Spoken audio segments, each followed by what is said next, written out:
মুরব্বী আপনার নাম কি? এই আপনাদের এলাকার মানুষ এনে এই এলাকার মানুষ চিনেন ওনাকে? আচ্ছা মুরব্বী আপনার নাম কি? শফিকুল ইসলাম। শফিকুর রহমান। আচ্ছা আপনি কবে গেছেন, হজে না উমরায় গেছেন? আমি উমরায় গেছি 5 বছর আগে। 5 বছর উমরায় গেছেন। আচ্ছা তো উমরাতে যখন গেছেন আপনি উমরা কোথায় করেছেন? উমরা মদিনায় করেছি। উমরা তো মদিনায়, উমরা তো মক্কায় করে। মক্কায়ও করছি, মদিনায় মদিনায় তো হযরত করে জিয়ারত করছি। হ্যাঁ জিয়ারত করেছেন, নবী সাল্লাল্লাহু আলাইহি ওয়াসাল্লামের রওজা মুবারক জিয়ারত করেছেন। কিন্তু এই যে তাওয়াফ করেছেন, উমরা করেছেন কোথায়? কাবায় না?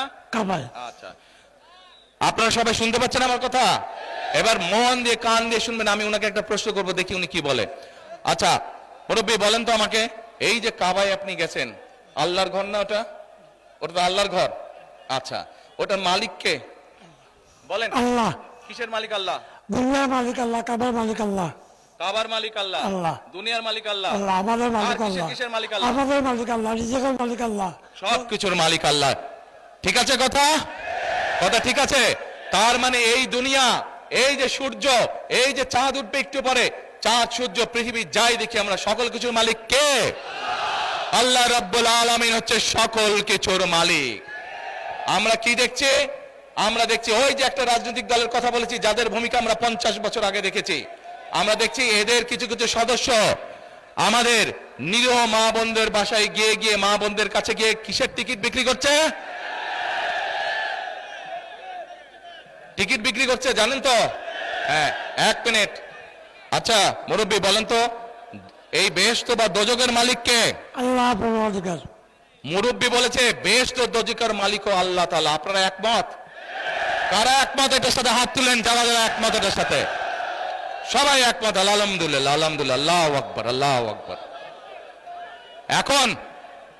এখন আমার প্রশ্নটা আপনাদের কাছে, যার মালিক একমাত্র আল্লাহ রাব্বুল আলামিন, সেটা দেওয়ার ক্ষমতা মানুষ কি রাখে? তাহলে যে মানুষ কে বলে বেহেশতের মালিক আল্লাহ তাআলা, দোজখের মালিক আল্লাহ তাআলা, কে কোথায় যাবে সেটা সিদ্ধান্ত একমাত্র আল্লাহ তাআলা নেবে। তাহলে যারা গিয়ে বলে যে তাদেরকে ভোট দিলে বেহেশতে যাবে, এটা কি হতে পারে? মুনাফিকি না, এটা রীতিমতন শিরকি, শিরকি, শিরকি। আল্লাহর সাথে তারা তুলনা করছে।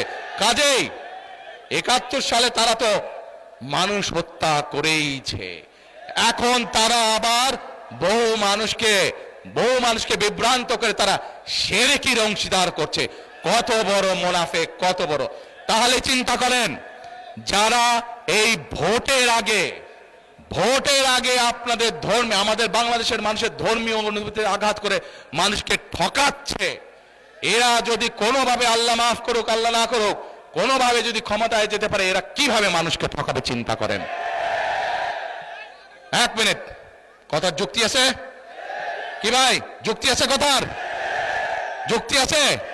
এই শিরকিওয়ালাদেরকে, যারা শিরকি করে, এদেরকে বর্জন করতে হবে, মানুষকে সচেতন করতে হবে।